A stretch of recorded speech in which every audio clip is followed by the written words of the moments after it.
अपने सहयोगी मंत्रियों के साथ में, जनप्रतिनिधियों के साथ में यहां की पूरी व्यवस्था का निरीक्षण किया है।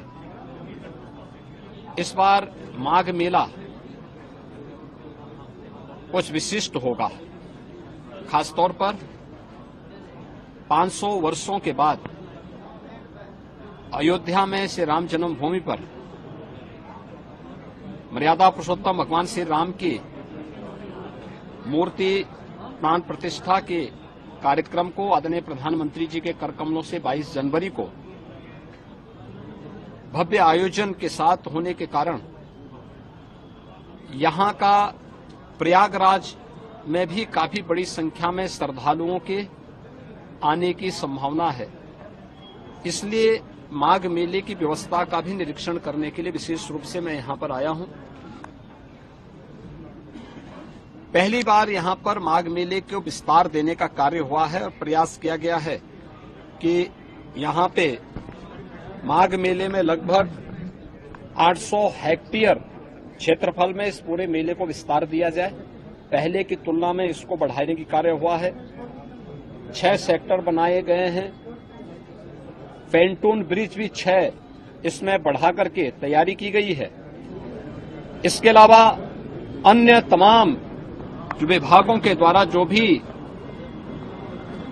अवस्थापना सुविधाएं विकसित हो सकती हैं उनको यहां विकसित करने की कार्रवाई की जा रही है। अब तक लगभग हमारा अनुमान है कि 4000 के आसपास संस्थाएं इस पूरे आयोजन में यहां सहभागी बनेंगी और इन कार्यक्रमों के साथ जुड़ेंगी। इसके लिए चाहे वह चेकर प्लेट का हो, लगभग इसमें इसकी व्यवस्था भी लगभग 100 किलोमीटर के आसपास के दायरे में ये बिछेंगी। यहां पे जलापूर्ति के लिए जो व्यवस्था की जा रही है लगभग 200 किलोमीटर की पाइपलाइन इस पूरे माघ मेला क्षेत्रफल में बसाने की व्यवस्था भी की गई है।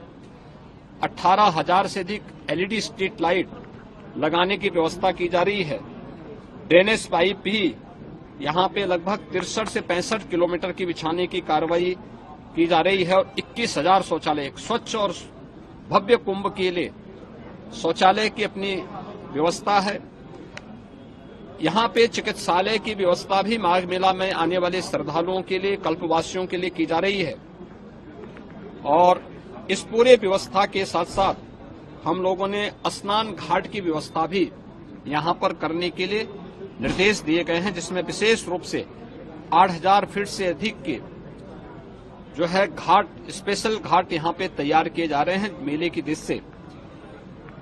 गत वर्ष की तुलना में कल्पवासियों की संख्या बढ़ने की भी यहां पे संभावना है और उसी को ध्यान में रख करके सारी तैयारियां की जा रही हैं। यह एक अवसर होगा माघ मेला हमारे लिए 2025 के प्रयागराज महाकुंभ की तैयारी की एक ट्रायल करने के लिए, उसकी एक प्रारंभिक भूमिका तैयार करने के लिए, और पूरी टीम उसी दिशा से यहां पर कार्य कर रही है। ट्रैफिक की व्यवस्था को सुनिश्चित करने का कार्य हो या फिर यहां पर पार्किंग के स्पेस को, कोई भी श्रद्धालु को, कल्पवासी को कोई दिक्कत न हो, इसके लिए भी पूरी व्यवस्था और उस प्रकार के सुविधा देने के निर्देश यहां पर दिए गए हैं। मुख्य स्नान जो होंगे, मकर संक्रांति का पहला स्नान 15 जनवरी को होगा। पौष पूर्णिमा का जो दूसरा स्नान है यह यहां पर 25 जनवरी को होगा और इस दिन से कल्पवास भी यहां पे प्रारंभ होगा। मौनी अमावस्या 9 फरवरी को होगी। बसंत पंचमी 14 फरवरी को होगी।